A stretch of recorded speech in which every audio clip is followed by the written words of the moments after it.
cryptocurrency as human beings, you know, but we'll try to make it that way. My talk today is just a fun one, actually. Tomorrow I'll give you a little bit more of a quantitative talk, but today it's more motivational. So you guys have been, you know, enjoying some really good presentations today and hearing some technical stuff, some financial stuff, economics, entrepreneurial stuff. But my job now is to come here and have us take a step back and try to think big picture, what are we doing?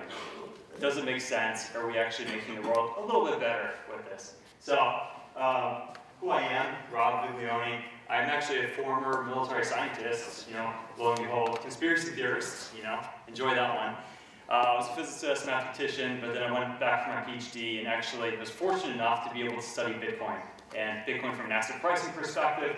I teach a Bitcoin and blockchain course at the University of South Carolina. So I get to enjoy basically straddling two parts of the space, right? On the entrepreneurial side, actually working on a cryptocurrency directly, and then also the academic side, doing research and teaching and stuff. So it's really fun. I get to see different parts of the space that maybe if I was just doing one or the other, I wouldn't get a chance to do. So the big thing that I want to stress today in this talk is essentially, where's the impact of all of this stuff? We have so much money, so many resources, and so many smart people now entering the space, so many innovative people, and the industry is exploding. I mean, at this point, we're probably about $500 billion worth of capital in these markets, between market capitalizations, venture funding, crowdfunding for ventures. So there's a lot of resources entering here. But have we actually produced the social good or the economic value to justify this? I think in some sense, we are creating real value, and I'll talk about that. But in another sense, I think we're not there yet. And I want to challenge people who are in the space to really think big picture and think long term, think about what we can do to actually make society better. Okay, Vitalik from Ethereum had a really good quote that I grabbed. It was, focus less on profit and more on achievements. And I would like to really stress that, because so much of what I've seen over the last year, which is just a function of prices going exponential, is people are seeing dollar or euro signs kind of flashing in front of their eyes, and they're just jumping right into the market. That's fine, you know, because there will be some positive externalities that come out of that. But at the same time, this isn't or shouldn't all be about profit, right? In the end, at the end of the day, we want to make society better. We want to produce some social good, and then we want to also do things that are economically productive. Okay, not the end result of this economically should not just be creating tokens that people can trade back and forth with each other, right? And have like the beautiful image over here of a Lamborghini going to the moon. That was, I think, one of our best marketing pieces that we did. It was a joke, guys. We're not really saying by Zen the price is going to go to the moon. But we always get asked the question, when Lambo, when moon? So it's a very famous question if you're in this industry. You'll get it all the time. So it's endearing. The thing is, where's the killer app? Can anyone think about some killer app, something that's absolutely critical in your life, or maybe something that you just absolutely love that's been produced here? I think we have a... Money. Yes, absolutely. Here's where I go. Good transition. So I do think that having a universal currency is a killer app. Okay? It's one thing, it's a really important thing, and it's more important when you have situations like unfortunately unfolding in countries like Venezuela, where maybe the regime that you live under they're maximizing utility functions that might be different than your own. Okay, is a polite academic way to say if you live in a jurisdiction that sucks, right? Then having a universal currency is a really good thing. Okay, there's value in giving people that kind of option. Unfortunately, some people that live in these types of societies don't even have access to global marketplaces. They're in economies where something's breaking down. No hay comida, facing some armed police and soldiers. This is not an enviable position to be in. And oftentimes when we're in the United States or the European Union, we don't see this in front of our faces. Okay? So using Bitcoin as a payment system isn't going to change my life in the US. We have pretty good payment systems. In Europe, you have pretty good payment systems. For someone who's disenfranchised in a different country, is cut off from the global economy, having a universal currency with open access and participation is a beautiful thing. And I argue that this is absolutely a killer app. Imagine going to the grocery store and seeing soldiers patrolling the aisles, making sure that people don't abuse quotas. So this is the world that some people live in. And I argue that that is the first amazing application of Bitcoin. It's not the last, though. So we need to think also, going beyond Bitcoin, and how are we going to create additional value, whether it's economic or social. So cryptocurrencies provide extraordinary value for some people, and as of yet, little value to most. Okay, so most people that I know who are dabbling in the cryptocurrency space, they're maybe Americans, Europeans that are enjoying some trading back and forth. Maybe they're enjoying the Lambo prices, but really, they're not. Their lives, their everyday lives, are not impacted by this, other than being able to buy a Lambo maybe if they do well, right? But they don't have an app on their phone or some other thing that they're using on a daily basis that is absolutely critical to them, or that they just absolutely love.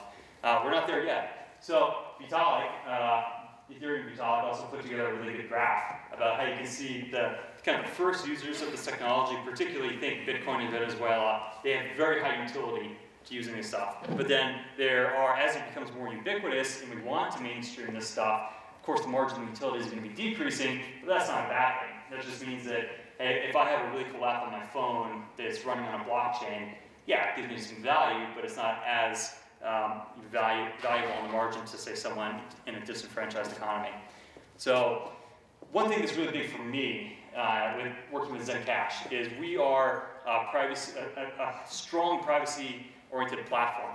Okay? We have a strong private cryptocurrency, and we have a platform that's built on extremely strong cryptography and privacy. Now, that's important to me, but I don't think that privacy is necessary for every single blockchain application in the world. There's going to be a whole bunch of them that are perfectly fine running on pseudonymous blockchains, like Bitcoin or Ethereum right now, where, say, maybe you're creating a video game or something, you don't need extremely strong privacy, but if you are dealing with money, especially in a repressive country, maybe privacy is extremely important to you. So we have to think also, what are we building these systems? What problems are we trying to solve when we build these systems? Because, well, first of all, one size doesn't always fit all, but there's also 1,000 different problems that we can think of off the top of our heads that we can build 1,000 different types of systems to solve. Okay, so when I think forward in the space, I don't envision a future where there's just one chain to rule them all. I don't. I think humanity has so many varied problems that we're trying to solve, and there are so many different ways of getting at the solutions. And solution spaces are typically dynamic.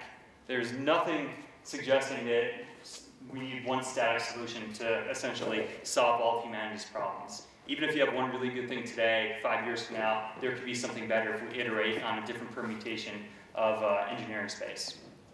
So the thing that matters, though, is, well, privacy is absolutely critical where it matters. That's why I'm personally a believer in building systems that start with extremely strong privacy and security as the standard, particularly for platforms. So if you have a particular application, the application may not need extraordinary privacy, but if you have a platform on which you want an unbounded set of other applications to be built, I think the platform itself, the basic infrastructure, the building blocks, should be built on extremely strong privacy.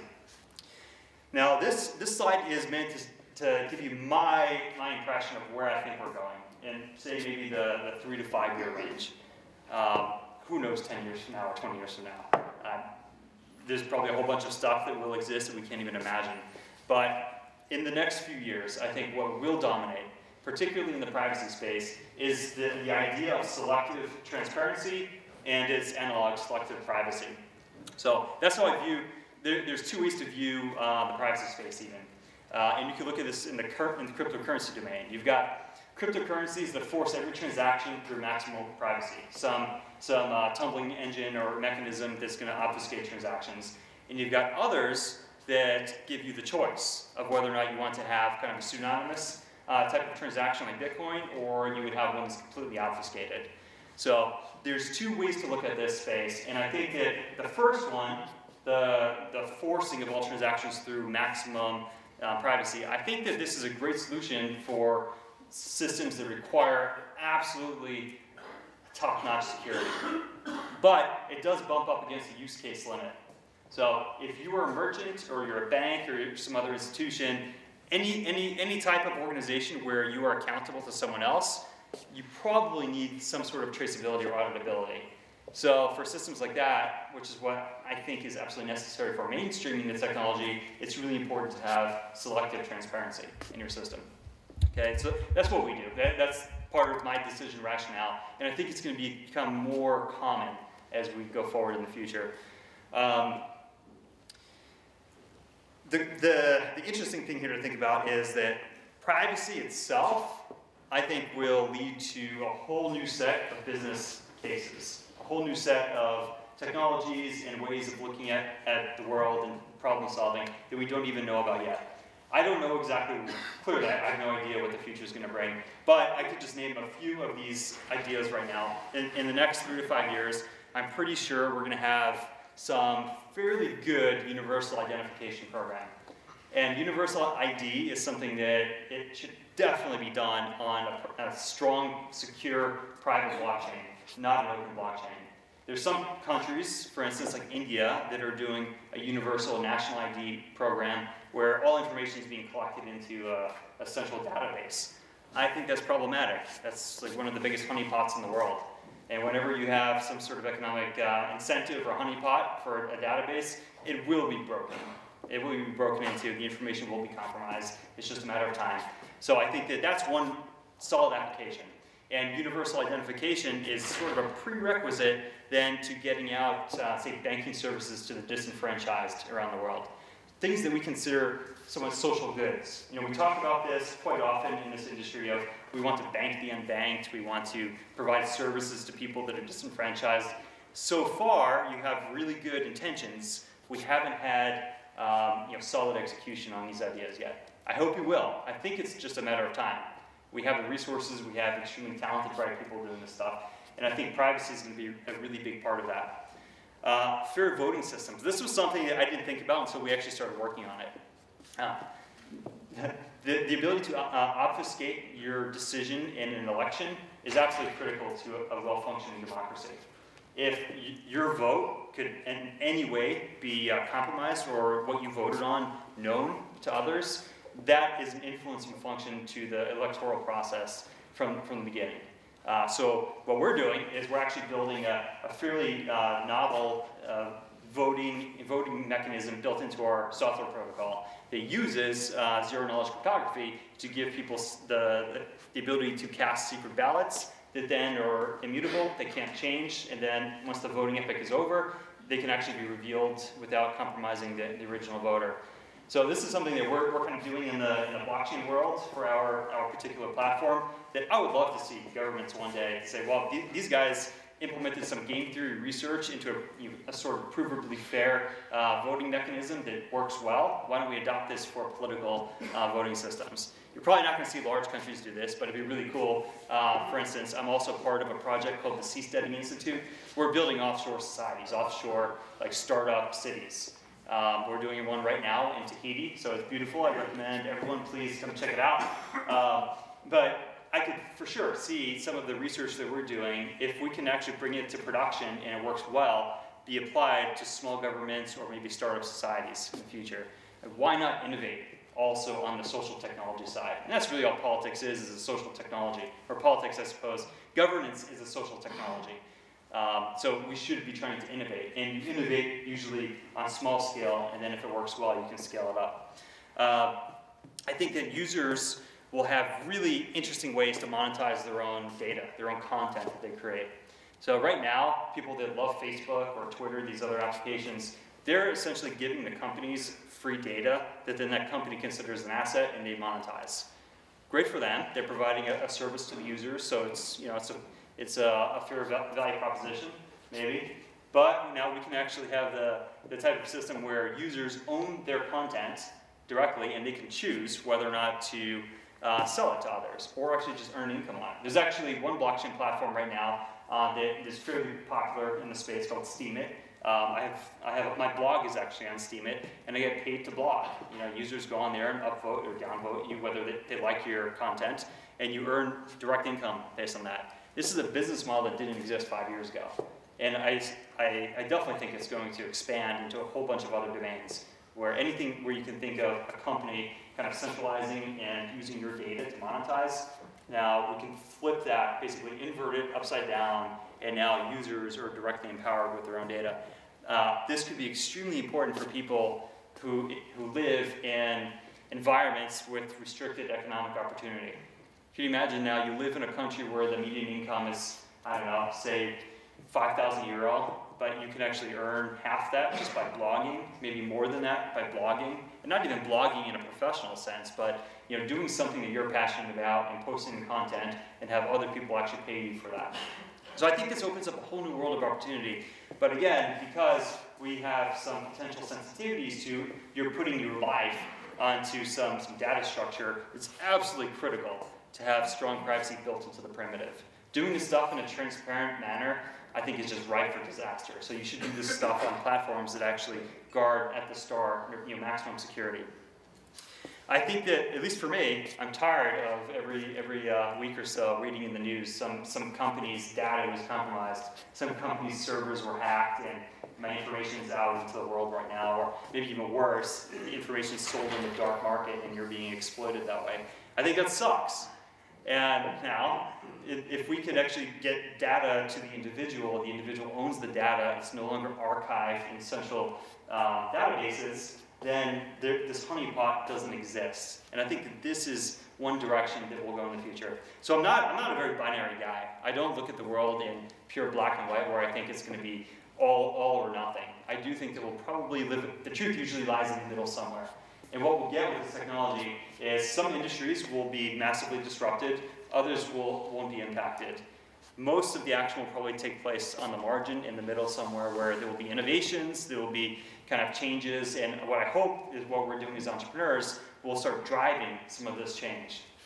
Okay? So ultimately, we want to make sure that what we're doing is going to benefit society. Okay? We don't want just Lambos going to the moon. We want to actually be able to make meaningful impact for people that don't have the same opportunities that we do. We're very fortunate to be alive in this age with so much opportunity that our parents and our grandparents just didn't have.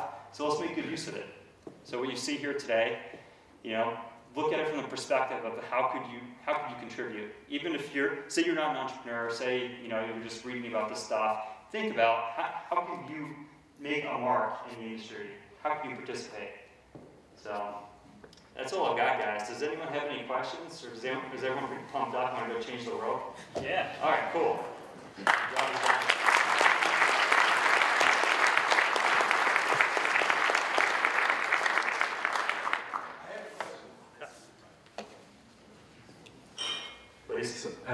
So on one slide you said that strong privacy will be the standard, and my question concerning that is, are there plans for ZenCash to make the shielded transaction default?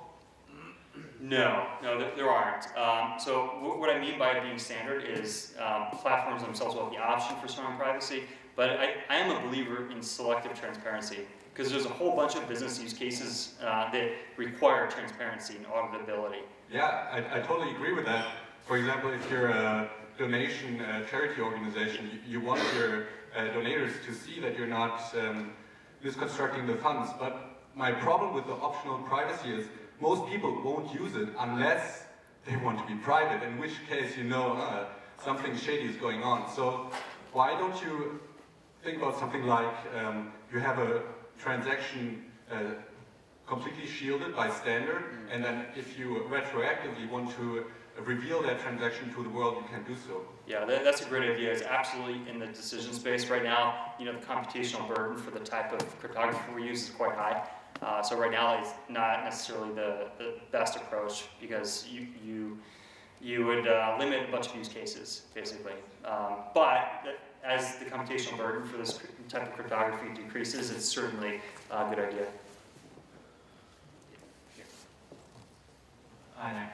I was wondering, how do you think private secure money is making people free or freer than not just as well in Venezuela? My idea was just off the top of my head was crowdfund money for whistleblowers. I think they are as well under huge pressure, not just China as well as Europe. They are also former auditor from a larger bank who couldn't find a job in the last 4 years after you blew the whistle that a couple of those banks in Ireland are not doing due diligence. Do we have another selection of how we actually as well use it as well in Germany and not just in Venezuela?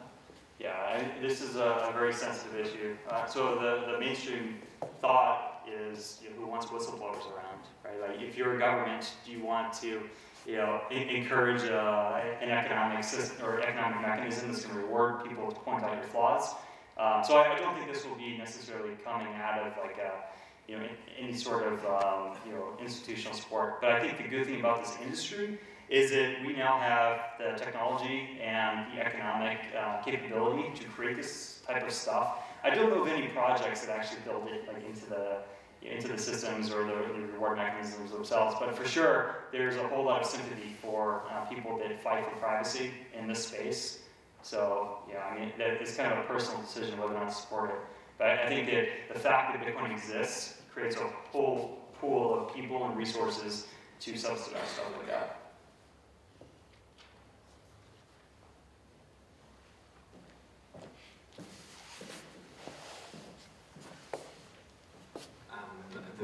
Thank you for the presentation. I really enjoyed that one.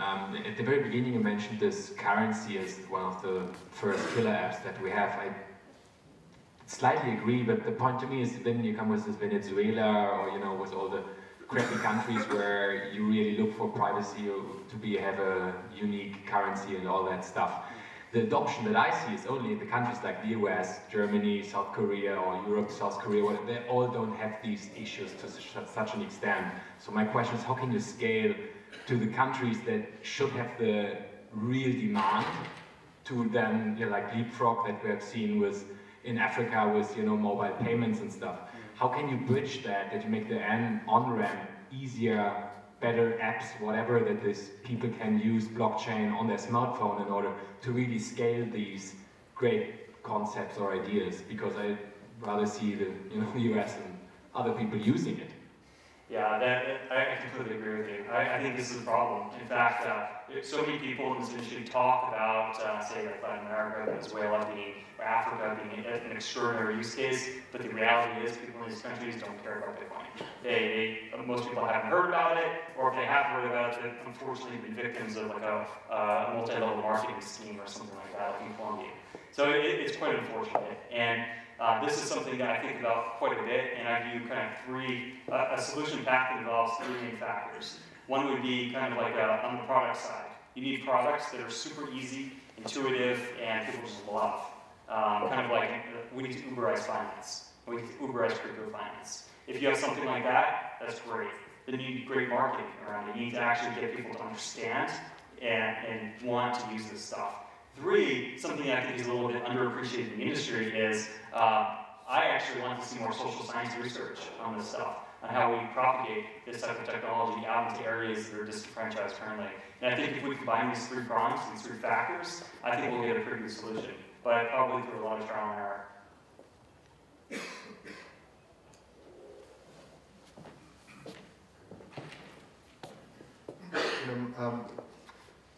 My thing has always been, if we can't get Venezuelans to use crypto, then we're all screwed. Because they're the perfect market right now. They're being, it really is. What do you think is the best way to penetrate a market that's so heavily controlled, but in desperate need of this technology? Yeah, so I like the Uber model, which is quite ironic because I tried to Uber over here today, and I found out that I can't in Germany. I was a little upset, but so be it. But what Uber did was basically they propagated their technology so rapidly before there could be so much pushback against it. And really the point is to get people to just absolutely love what you have, the product, and make it go viral. We haven't done that yet in the industry. It's really disappointing. But there are Venezuelans whose lives have been made so much better because of this technology. I was just in a conference in Bogota in December, and we made some really good friends with Colombia and Venezuela, and clearly there's a selection mechanism going here. Those whose lives were impacted favorably came to the conference. But the average Venezuelan has not had any difference in their lives from this stuff. But I mean, I think that in most of these circumstances, the change has to come from within their own society. You know, just saying that I have a great product that works well in the US or Europe and just telling people, here you go, and you fund a marketing campaign, that's not going to cut it. You need to actually have people who are kind of like first movers or evangelists locally. So that's what we do, for instance. We have teams in kind of key countries around the world on the ground, like actually building awareness. So I think that's the first step. You know, and it seems slow, but I could say any exponential process looks linear when you look at it from, you know, close enough. So I think that it looks like things are going slow right now, but as soon as you hit a certain critical mass, things could go exponential viral.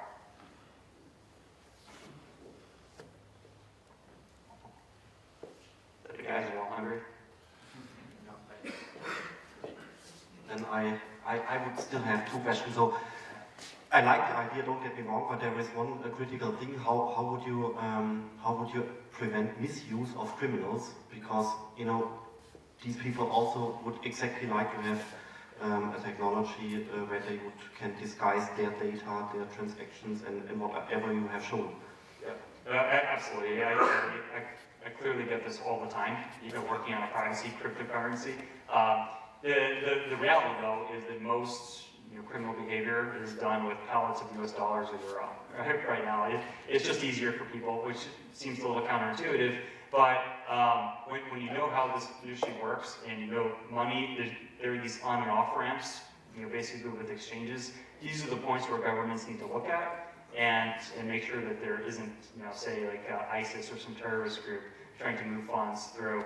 It's not 100% foolproof process, clearly. But for people who are doing nefarious activity, they almost always have to go through a transition point from crypto to fiat. Okay, so you would promote privacy within your coin, but at the same time, you would really like to have clear and structured crypto exchanges to keep misuse out of the room via this entry door, right? Right. So for me, in a perfect world, we'd see a combination of like very clear, regulatory guidance to prevent misuse. So I'm a big believer in freedom, but I don't think that every rule is a bad one. I think that some rules could be absolutely sensible and provide social good. What I would like to see is a dynamic environment, though, that has kind of the right, intelligent, kind of streamlined regulations for exchanges and points, of exchange, but then also have a dynamic, decentralized, set of exchanges. Okay. Yeah. Okay, and the last question even for today, not just for now, even for today. What is your prediction for the crypto assets market for this entire year? I know nobody can project what's happened, but still you have an opinion maybe and or a gut feeling. Yeah. So okay, guys, this is not investment advice. Just saying, I'll caveat that over there. But probably Lambo and Lambo or Moon. I mean, okay. So I talked to a decent amount of institutions and investors out there, and a lot of them are just starting to move into the space. There was actually news that my team just informed me of today that Goldman Sachs and Baidu jointly bought Viglione, a cryptocurrency exchange. So I think, or I'm pretty sure, that there's a lot of institutional players that have been sitting on the sideline and kind of quietly learning what's going on and building up their own, institutional knowledge, but really waiting for some guidance and regulation. I think what they were waiting for was to make sure that there wasn't going to be some heavy-handed, just complete shutdown of these markets. And I think we're probably crossed a bit of a critical mass where I would predict that we're going to see a larger involvement of institutions, which means a larger amount of capital around the world flowing in. And this then, of course, leads to dropping prices. Lambo. Okay, just joking. Okay, I think for today we had a very, very interesting day in all panels which we had. We would now have a networking dinner and also something to drink out there. So whatever you would like to have to drink and eat, we will provide it to you outside the area here. Because we also hope that, of course, first you learned a lot during the presentations here, but second, I think it's also very important to mix up with people, get to know people here, because this entire community is just forming right now, and therefore I think it's just nice to have maybe an entire evening of networking after this pretty long day. And once again, I would like to ask this morning again, say thank you to Eric and also to Rami if he's in the room here, because without them there wouldn't have been any organizational efforts here. So maybe Eric, you just stand up, please, and just so everybody knows you.